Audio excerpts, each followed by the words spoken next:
All right, guys. Today we are gonna be reacting to Lefty Land Lose It, our Donald Trump victory campaign. I think when it's all said and done, what you're going to see is a huge divide over people who are college educated and not college educated. Black voters came through for Kamala Harris.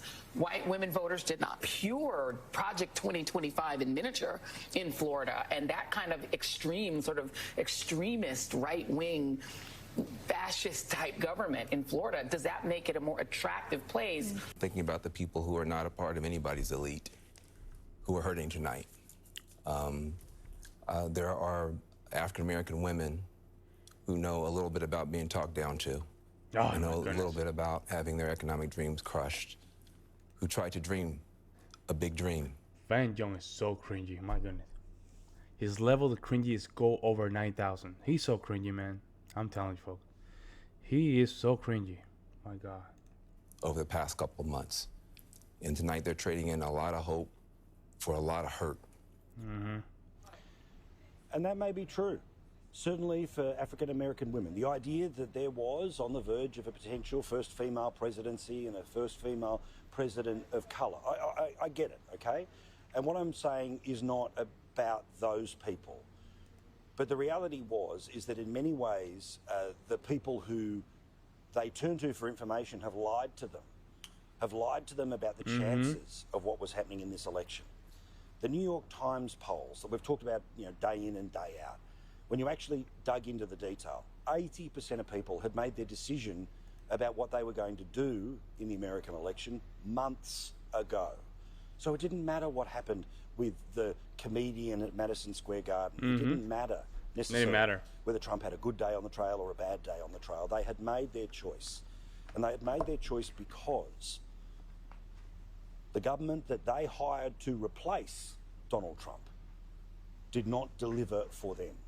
They saw a man who, whether many people like it or not, was a man who had been tested over and over again from court. And not only that, with that same energy, he's gonna just bring it back to them. I'm telling you, folks, he is gonna bring it back to them. He's not playing games. I don't think he should play games. He should just throw it back at them, 100%, 100%. No trying to meet them in the middle. You have to remember. I don't know if Trump is listening to my videos. I'm too small for that, but you never know. Trump, you only have 4 years. Make it count. Go all the way in. No time to just meet them in the middle. Go all the way in.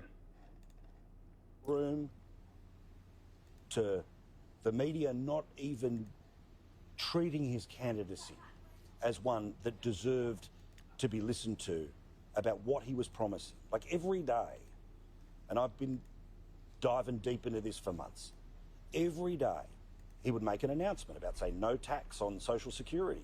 Then you turn on the American news or you try to find things in the paper about it. No mention. Just a silly comment that was made by someone somewhere else, because there's no possible way that Donald Trump would be able to have a message that anyone would want to hear. But of course they did.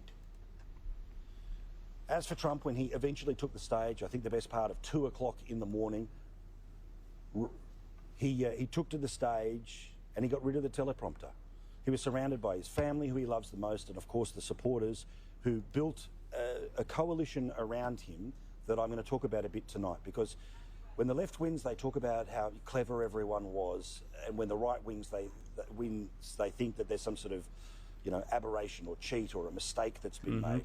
Quite the opposite. I'll get to that in a second. But some of the stuff that happened in the speech, just a little longer than you may well hear in other places. Here's an example of him talking about that coalition, the coalition that stretches from, say, a Robert F. Kennedy all the way through to the boss of the UFC. His campaign has been so historic in so many ways. We've built the biggest, the broadest, the most unified coalition.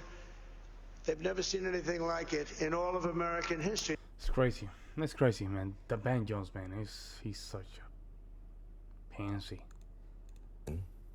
Who know a little bit about being talked down to, and know a little bit about having their economic dreams crushed, who tried to dream a big dream over the past couple of months.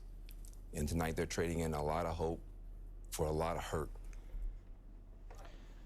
And that may be true, certainly for African American women. The idea that there was on the verge of a potential first female presidency and a first... Yeah, I think just a bunch of losers. That's what they are, in my opinion. Let me know what you guys think. I'll see you in the next one.